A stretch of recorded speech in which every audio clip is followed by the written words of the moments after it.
네, 감사합니다. 네, 감사합니다. 오늘 우리에게 주신 하나님의 말씀은 신약 성경 히브리서 제7장 1절에서 10절까지 말씀입니다. 지난주에 이어서 히브리서 7장 1절에서 10절까지 말씀 찾으신 분들은 본인의 성경을 들고 자리에서 일어서 주시기 바랍니다. 다리 불편하신 분들은 그 자리에 앉아서 계셔도 무방하겠습니다. 네, 자 그러면 우리 같이 7장 1절부터 10절까지 세 번역으로 받들어 읽겠습니다. 시작. 이 멜기세덱은 살렘 왕이요 지극히 높으신 하나님의 제사장이었습니다. 그는 아브라함이 여러 왕을 무찌르고 돌아올 때에 그를 만나서 축복해 주었습니다.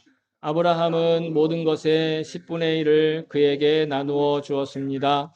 첫째로 멜기세덱이란 이름은 정의의 왕이란 뜻이요. 다음으로 그는 또한 살렘 왕인데 그것은 평화의 왕이라는 뜻입니다. 그에게는 아버지도 없고 어머니도 없고 족보도 없고 생애의 시작도 없고 생명의 끝도 없습니다. 그는 하나님의 아들과 같아서 언제까지나 제사장으로 계신 분입니다. 멜기세덱이 얼마나 위대한가를 생각해 보십시오. 족장인 아브라함까지도 가장 좋은 전리품의 10분의 1을 그에게 바쳤습니다. 레위 자손 가운데서 제사장 직분을 맡은 사람들은 자기네 동족인 이스라엘 백성에게서 비록 그 백성도 아브라함의 자손이지만 율법을 따라 10분의 1을 받아들이라는 명령을 받았습니다.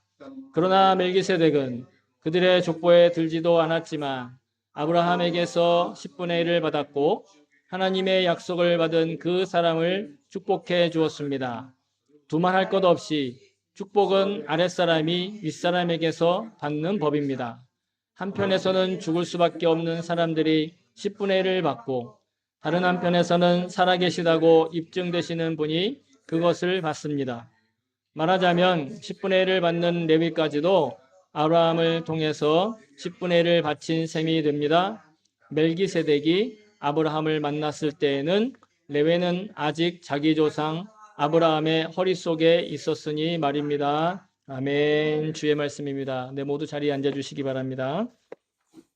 예, 제가 이 시간 설교를 위해서 잠깐 기도하겠습니다.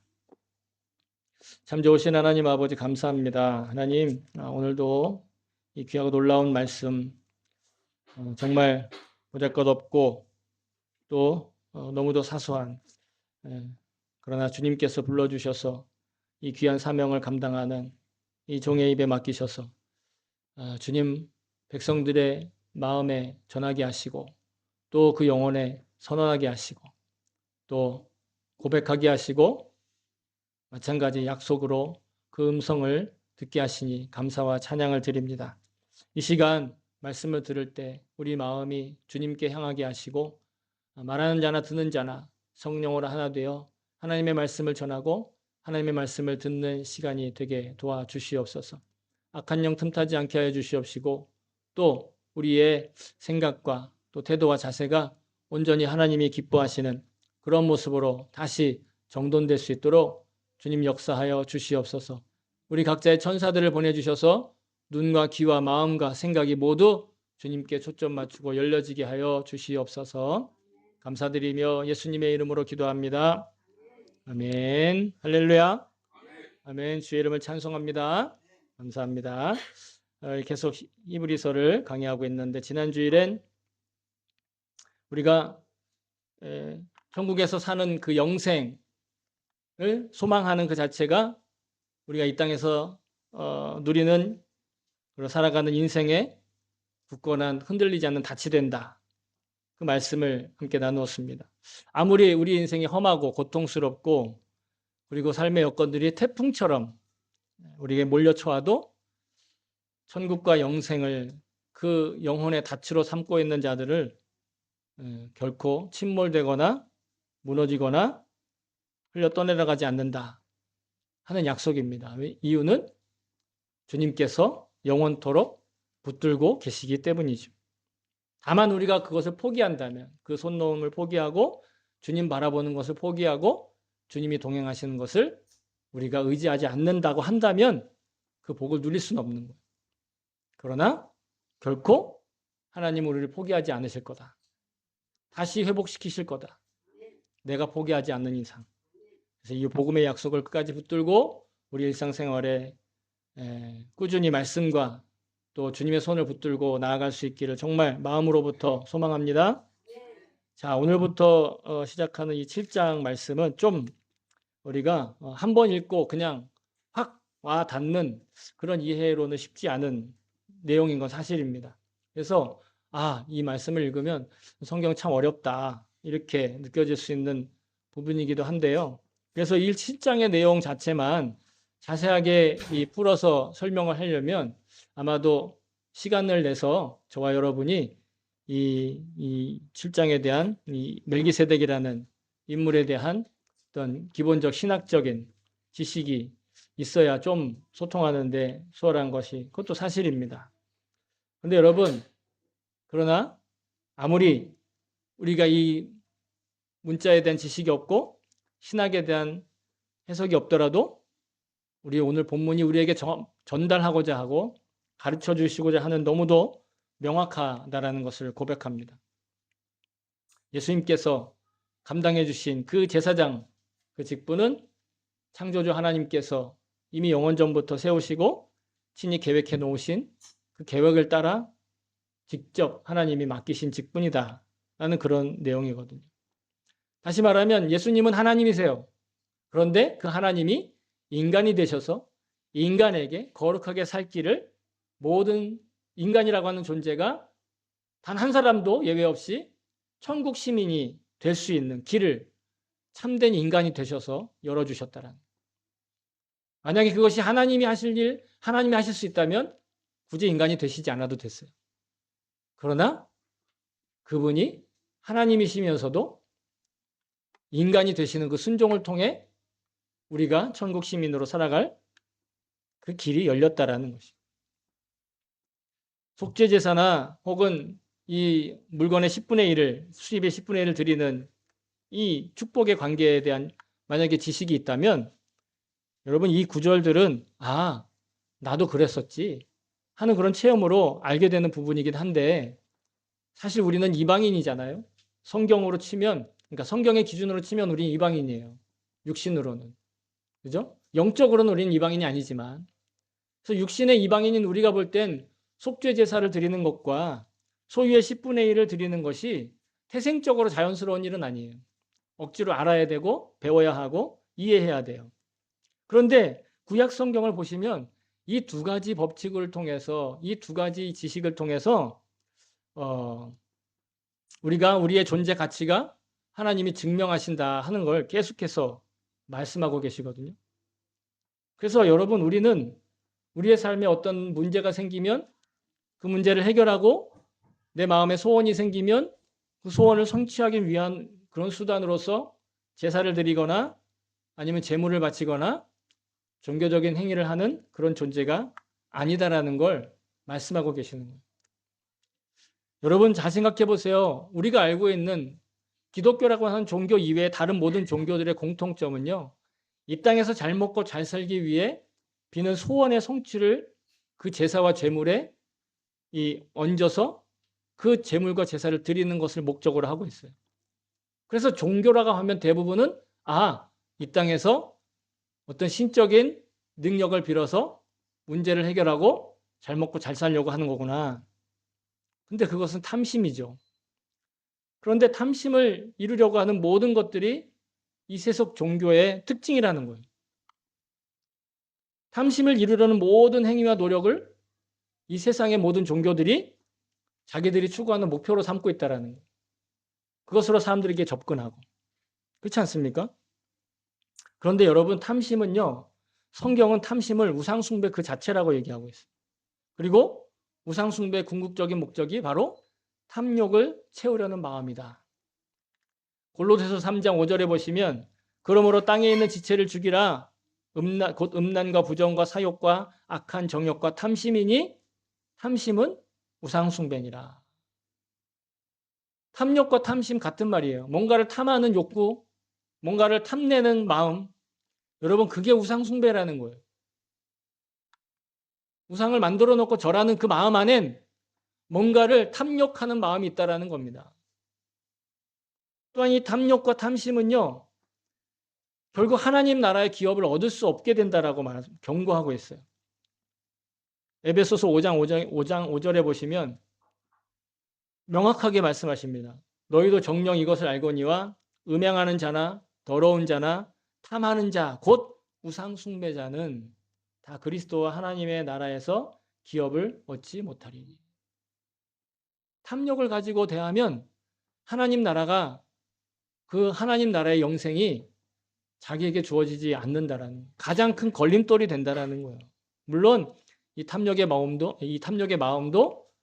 회개하고 진심으로 돌이키면 하나님 받아주실까요? 안 받아주실까요? 너무 당연한 질문이죠.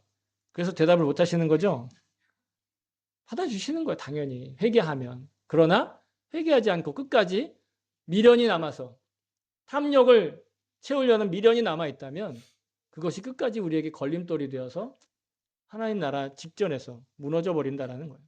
그러므로 육신의 욕구와 욕망을 채우려고 하는 이 땅에서의 모든 종교 생활, 종교로서 하는 모든 갈망을 이루려고 하는 그 행위는 열매를 맺지 못하고 허무하게 끝난다는 거죠. 그러나 하나님께서 예비하신 계획을 따라 순종하는 자들, 하나님의 계획에 순종하는 겁니다, 여러분. 하나님의 계명에, 하나님의 명령에 순종한다라는 건 단순히 어떤 행위, 그걸 따라하고 그 어떤 루틴에 따라서만 살아가는 것, 그게 순종이 아니라 하나님의 계획하심에 따라 순종하는 거예요. 하나님이 계획하신 걸 뭔지를 믿고 따라가는 거예요. 나의 계획이 아니라 하나님의 계획. 여러분 이 부분에 분명히 눈이 열려졌으면 좋겠습니다. 하나님의 계획을 따라 순종하는 자들에게 풍성한 열매가 맺혀진다라고 얘기하는 거예요. 이사야서 1장 19절. 이사야서 1장 19절에 보시면 너희가 즐겨 순종하면 땅의 아름다운 소산을 먹을 것이다. 즐겨 순종한다. 이거는 행위의 순종을 얘기하는 것이 아니라 그 순종이 즐겁다라는 거예요. 하나님의 계획에 나의 마음을 다해 순종하는 거예요. 그러면 땅의 아름다운 소산을 먹는 것인데 뿐만 아니라 순종으로 인해서 우리는 하나님께서 우리의 병든 것과 망가진 모든 것을 고쳐주시는 은혜를 누렸다고 성경은 고백하고 있어요. 출애굽기 15장 26절에 보시면 이르시되 너희가 너희 하나님 나 여호와의 말을 들어 순종하고 내가 보기에 의를 행하며 내 계명에 귀를 기울이며 내 모든 규례를 지키면 내가 애굽 사람에게 내린 모든 질병 중 하나도 너희에게 내리지 아니하리니 나는 너희를 치료하는 여호와임이라.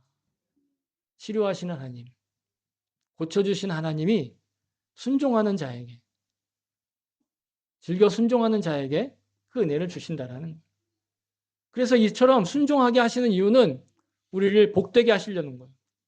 실은 순종을 통해서 우리가 형통케 된다라는 그 질서를 잡으시고 그리고 그 순종의 열쇠를 통해서 하나님이 우리를 축복하신다라는.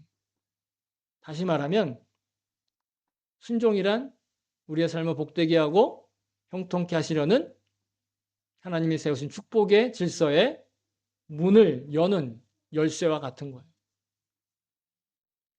그래서 예수님께서도 하나님의 아들이셨는데 하나님이셨는데 사람이 되라고 하는 하나님의 명령에 순종하셔서 그 순종의 복을 예수님 혼자 누리시지 않고 예수님을 믿는 모든 사람들이 누리게끔 하시는 거예요. 몸소 증명하셨다라는 거죠. 빌립보서에 보시면 예수님의 순종을 이렇게 얘기하고 있습니다. 네. 이렇게 말씀하고 있습니다. 사람의 모양으로 나타나서 자기를 낮추시고 죽기까지 복종하셨으니 곧 십자가에 죽으심이라. 이러므로 하나님이 그를 지극히 높여 모든 이름 위에 뛰어난 이름을 주사 모든 입으로 예수 그리스도를 주라 시인하여 하나님 아버지께 영광을 돌리게 하셨느니라. 네. 기계를 바꿔야겠습니다. 기계가 잘 순종하지 않는군요. 여러분, 이 예수님이 순종하심으로 말미암아 예수님만 하나님의 그 영광을 받은 게 아니라 예수님께 연결되어 있는 모든 사람들이 그 영광 가운데 살 수 있는 길이 열렸다라는 거예요. 영생의 축복과 천국의 약속. 이게 선물로 우리에게 주어졌다라는 거예요. 지금 우리는 죽지 않았으니까 잘 모르지만 여러분 한번 죽어보세요. 무서운 말이죠. 죽는 게 쉬운 일이 아니니까. 말씀을 통해 가지고 그 수많은 사람들을 통해 가지고 우리에게 약속하시는 거예요. 아니 만약에 우리가 진짜 죽었다가 깨어날 수 있는 그런 그런 생체적인 어떤 그런 저기가 있다. 마치 단세포 동물처럼 막 이렇게 자르면 막 두 개가 되고 막 그런다. 그러면 죽어보겠죠. 근데 그렇게 하지 않으시고 대신 예수님께서 본을 보여주시고 말씀을 통해 우리에게 약속하시는 거예요. 이 예수님의 순종으로 우리 인간을 거룩하게 하시는 영원한 제사장의 직분을 감당하신 분이 바로 예수님. 그 순종을 통해서. 그래서 오늘 예로 들듯이 이스라엘 고대사에 잠깐 등장하는 이 우상 숭배하던 왕들과의 전쟁에서 승리하고 돌아오는 그 아브라함을 축복한 이 멜기세덱과 같은 인물을 세우셨다라는 거예요. 멜기세덱에 대해서 갑자기 창세기에 느닷없이 등장하는 사람이에요. 이 멜기세덱은. 아브라함을 축복하는데 이 멜기세덱이라는 왕이며 제사장으로서 나타나는데 이 사람이 바로 예수님의 신분을 이 미리 예표하는 그런 역사적인 인물이었음을 성경은 기록하고 있는 거예요.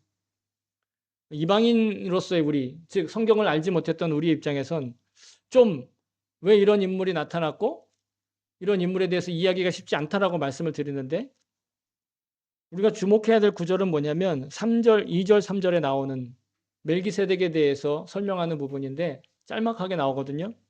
첫 번째는 정의의 왕이라고 그러고 두 번째는 살레만, 즉 평화의 왕이라고 그러고 그리고 3절에 보시면 재밌는 내용이 나와요. 아버지도 없고 어머니도 없고 생의 시작도 없고 생명의 끝도 없고 그죠? 마치 하나님의 아들과 같다 이렇게 얘기하거든요.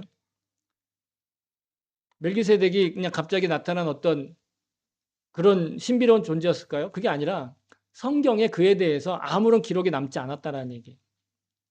그냥 느닷없이 나타나서 우상 숭배하는 왕들과 싸워 이긴 아브라함을 축복하고 그 아브라함으로부터 10분의 1의 감사의 제물을 받은 것. 그게 멜기세덱의 기록의 전부예요. 그러니까 성경의 기록에 따르면 그는 아버지도 안 나타나 있고 어머니도 안 나타나 있다. 어떤 민족인지 알 수 없고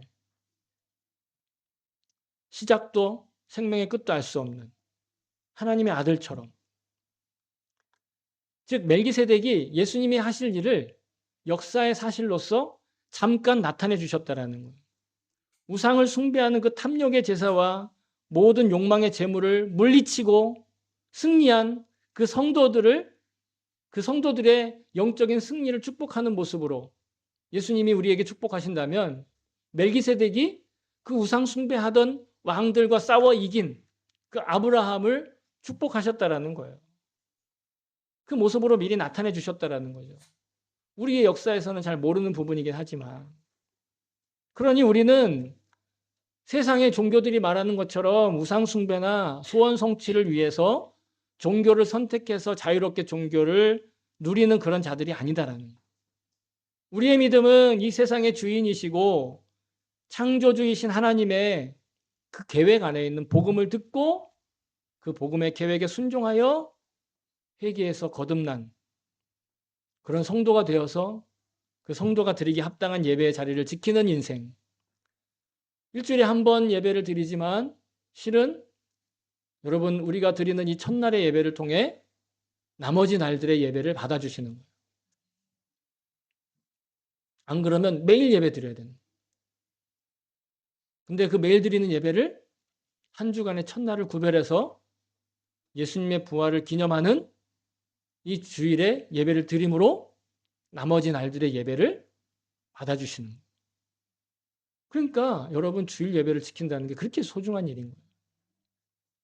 그리고 저와 여러분이 드리는 이 예배는요. 물질로 드리거나 제물로 드리거나 아니면 소위 말해 구약의 그런 불에 태우는 제사로 드리는 예배가 아니라 영과 진리로 드리는 거룩한 순종의 예배이잖아요. 예수님께서 우리가 드리는 예배 가치에 대해서 이렇게 말씀하시는데요. 여러분 너무 잘 아시는 구절이죠. 아버지께 참되게 예배하는 자들은 영과 진리로 예배할 때가 오나니 곧 이때라. 아버지께서는 자기에게 이렇게 예배하는 자들을 찾으시느니라. 예수님이 말씀하신 그때로부터 지금까지 그때는 계속해서 매일매일 하루에 하루만큼씩 갱신되고 있어요. 그때만이 아니라 그때 이후로 지금까지 영과 진리로 예배하는 예배가 진정한 예배라는. 그리고 하나님께서 바라보시고 기뻐하시는 참된 예배의 모습은 제물을 드리거나 자신의 욕망을 위해서 뭔가를 투자하듯이 자신의 욕구와 탐욕을 위해서 뭔가를 신을 달래듯이 하는 그런 우상 숭배나 혹은 미신과 같은 예배가 아니다라는, 영과 진리로 드리는 예배를, 예배 가운데 참여하는 자들을 주님께서 주목하여 찾고 계세요. 우상 숭배하는 나라들의 왕들과 싸워 물리쳐 승리하고 돌아오는 아브라함은 전쟁에서 노략물들을 얻었어요. 그리고 그 중에 10분의 1을 자신을 축복하는 제사장 멜기세덱에게 바치죠. 이걸 보면 마치 우리가 하나님 나라를 위해 11조와 그리고 감사의 헌금, 여러 가지 제목들의 헌금을 드리는 것처럼 감사를 표현하는 거예요. 우리는 아브라함의 자손이죠. 멜기세덱은 예수님과 같은 영원한 제사장으로 예표되신 분이고, 그럼 우리가 드리는 11조와 감사 예물과 헌금들은 바로 아브라함이 멜기세덱에게 드리는 것과 같은 감사의 표현이다라는 거예요. 이 구절에서 우리는 우리의 헌금과 11조에 대한 영적인 의미를 또한 발견할 수 있는데요. 단순히 돈 많이 되고 단순히 돈을 많이 바치는 게 문제가 아니라 우리가 드리는 11조와 우리의 헌금과 물질과 또 재물을 드리는 것으로 우리는 우리의 주권이, 나의 주도권이 내게 있지 않고 하나님께 있다는 것을 고백하는 우리의 순종이다는, 단순히 돈을 드리는 행위가 아니라 나의 주도권은 하나님께 있습니다. 나의 물질에 대한 주도권도 하나님께 있습니다라는 고백이다라는 거죠. 그런데 세속의 종교는 어때요? 인간의 탐욕을 부추기고 더 큰 복을 받고 싶으냐? 그럼 더 많은 정성을 바쳐라. 더 많은 것들을 투자해라. 더 많은 것들을 바쳐라. 내라. 더 많은 것으로 재물을 삼아라. 그런 걸 요구한다라는 거예요.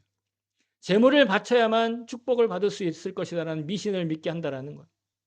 근데 옛적부터 지금까지도 여전히 행행하고 있는 기복의 미신이다. 저는 그렇게 생각을 해요. 여러분, 근데 구약의 이사야 선지자가 이미 구약 성경 이사야서는요, 아무리 짧게 잡아도 5,000년, 6,000년 전에 기록된 기록이에요. 아무리 짧게 잡아도. 물론 그 전 기록이다라고 보통 전통적으로 말하는데, 고고학적으로 밝혀진 것만 해도 최소한 그것이 기록되어 있는 것들의 문서에 그런 기록되어 있는 그 과학적인 근거로 따져도 최소 6,000년, 5,000년 그 전에 기록된 내용인데, 뭐라고 얘기를 하고 있냐면 우상 숭배의 어리석고 모순적인 행동을 이렇게 얘기하고 있어요. 이 나무는 사람이 땔감을 삶는 것이거늘 그가 그것을 가지고 자기 몸을 덮게도 하고 불을 피워 떡을 굽기도 하고 신상을 만들어 경배하며 우상을 만들고 그 앞에 엎드리기도 하는구나. 한 가지 나무 토막을 가지고 세 가지를 한다는 거예요.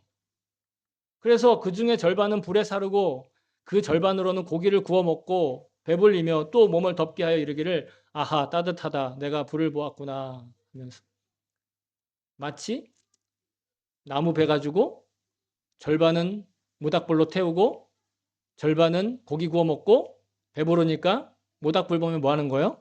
불멍하는 거예요. 캠프 가서 불멍하는 거예요. 거기까지는 좋았어요. 예? 이건 우리의 일상생활의 행복이니까. 그런데 보세요. 그 나머지로, 예?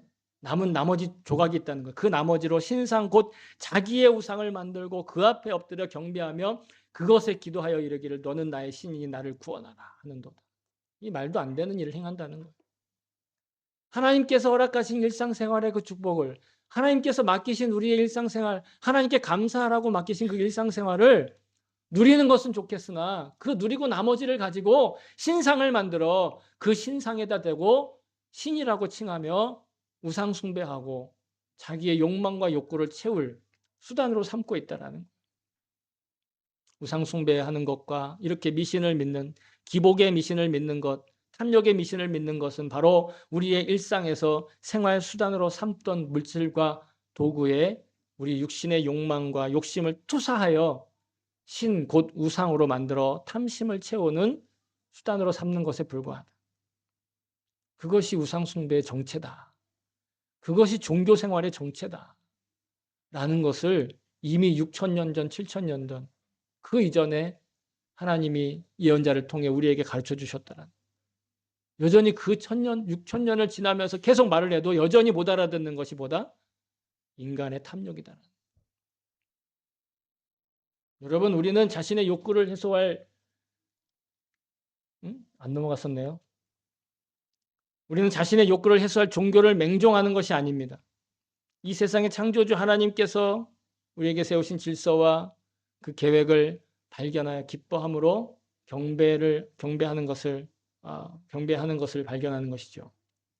이게 바로 영과 진리로 예배하는 자의 그 성도의 삶이다. 이렇게 할 수 있겠습니다. 마치 자기가 일하던 밭에서 보화를 발견한 사람과 같은 그런 심정으로 사는 것이죠.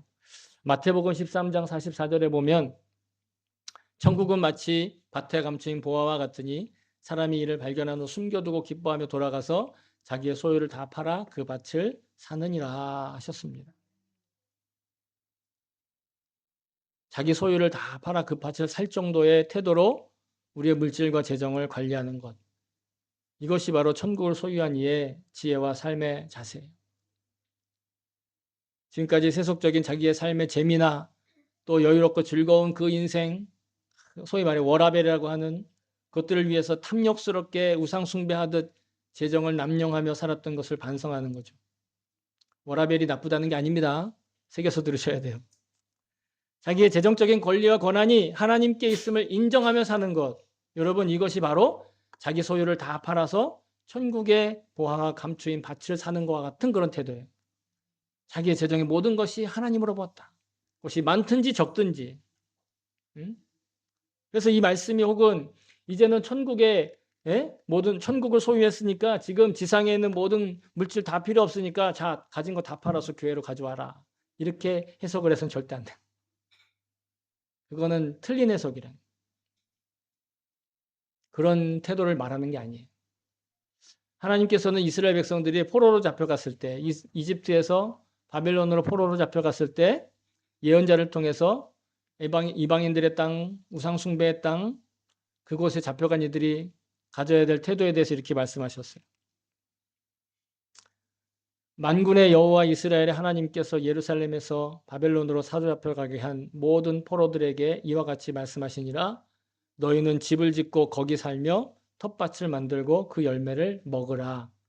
아내를 맞이하여 자녀를 낳으며 너희 아들이 아내를 맞이하며 너희 딸이 남편을 맞아 그들로 자녀를 낳게 하여 너희가 거기에서 번성하고 줄어들지 아니하게 하라. 무슨 뜻입니까? 일상생활을 살려는 거예요. 워라벨을 누리라는 거예요. 워라벨을 누리되 그 재정의 흐름이, 그 재정의 원천이 나의 노력이나 나의 능력이나 나로부터 온 것이 아니라, 나의 탐욕으로부터 온 것이 아니라 하나님께서 우리에게 주신 것, 하나님께서 나에게 맡기신 것을 분명히 알고 그리고 누리고 가장 먼저 하나님께 그 재물에 10분의 1도 바치고 감사도 바치고 그렇게 하고 나머지를 쓰라는 것이죠. 우리는 우리의 현실에 살아가는 이 세속적의 삶은 마치 이 말씀에 기록된 대로 바벨론 포로에 잡혀간 이스라엘 백성과 같다라고 할 것입니다. 지금 천국을 위해서 일상을 포기하라 그런 말로 우리를 혼탁하게 하는 그런 그릇된 종교나 이단의 가르침은 경계해야 돼요. 우리는 우리의 삶을 성실하게 살 필요가 있어요. 하나님 그걸 원하세요. 그러나 언젠가 이 세속의 가치가 우상 숭배가 지배하는 바벨론을 떠나 천국의 삶과 영생의 삶이 회복될 그때가 있음을 잊지 말고 겸손하게 살으라는 거예요. 탐욕으로 욕망으로 살지 말고 하나님이 주신 것에 대한 감사로 살아가는 거죠. 그때까지 우리는 지금 주어진 현실이라는 일상을 성실하면서도 그리고 천국과 영생을 사는 자격을 지키는 자의 삶을 살고 있음을 잊지 말아야 할 것입니다. 금전적이고 현실적인 영역에 살면서 또 정신적이고 정서적인 그런 영역에서도 우리는 거룩하고 정결한 가치관으로 지혜롭게 분별할 그런 지혜를 구하며 살아야 되겠다. 그 말씀을 주님께서 오늘 우리에게 주시는 거다는 거죠. 그러니 우리의 11조와 우리의 헌금 생활은 무언가를 얻기 위한 투자가 아니라 자신의 영혼을 지키고 또한 영적인 공동체를 지켜나가는데 반드시 하나님께서 우리에게 허락하신 축복의 통로라는 것이죠. 그래서 하나님께서는 그 천국의 소식과 복음을 전하기 위해서 저와 여러분을 이 귀한 교회의 자리에 살게 하신 것을 저는 믿습니다. 이 공동체를 지키고 그리고 각자의 하나님께서 허락하신 그 삶을 지키기 위해 우리는 나름대로의 노력도 중요하지만 먼저 주님의 지혜를 구하고 그리고 나서 순종하는 자세가 필요하다.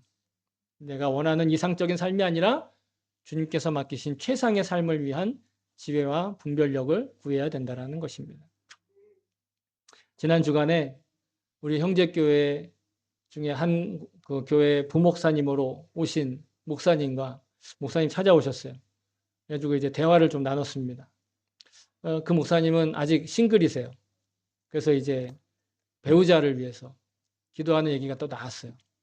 그리고 배우자뿐만 아니라 사람들과의 어떤 그런 관계에 대해서도 이야기를 했어요.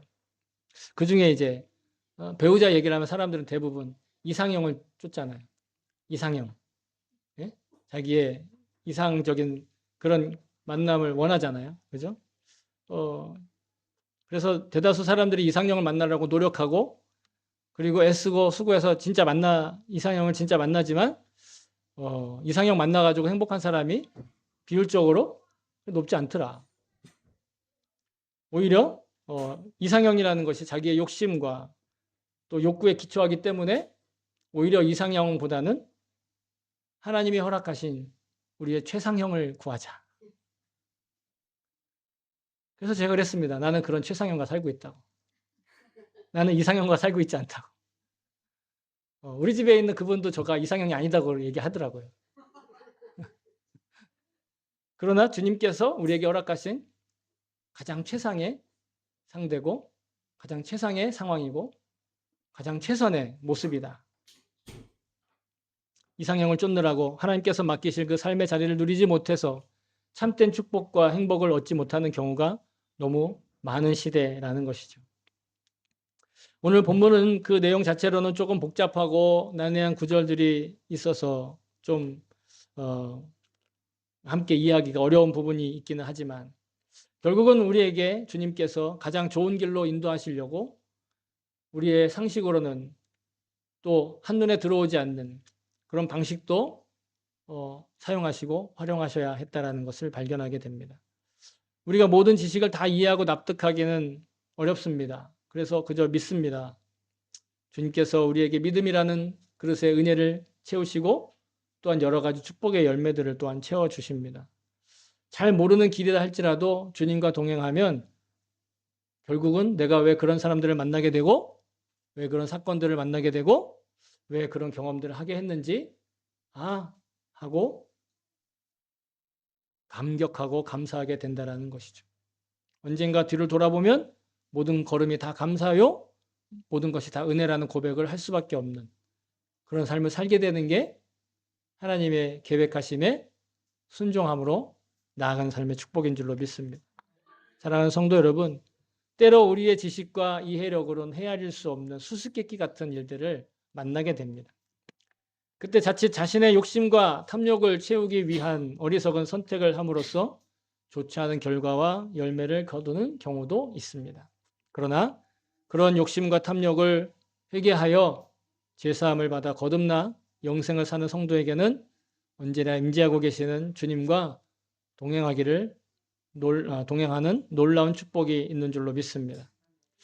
곧바로 이해하기 어렵고 난해한 인생의 문제들과 맞닥뜨리게 될 때 나의 손을 잡고 지금 이끌고 가시는 주님께서 가장 최선의 길로 안내하고 계시는 것을 믿습니다. 눈에 보이는 다른 누구의 조언이나 도움도 아무런 유익이 되지 못할 때에도 나를 위한 최고의 계획을 이루어 가시는 주님의 권능이 저와 여러분을 지금 지키고 있는 줄로 믿습니다. 나에게 최상의 것으로 유익을 주시는 주님께 모든 것을 맡기며 동행함으로써 거룩한 삶을 사는 저와 여러분 될 수 있기를 다시 한번 주님의 이름으로 축복합니다. 아멘.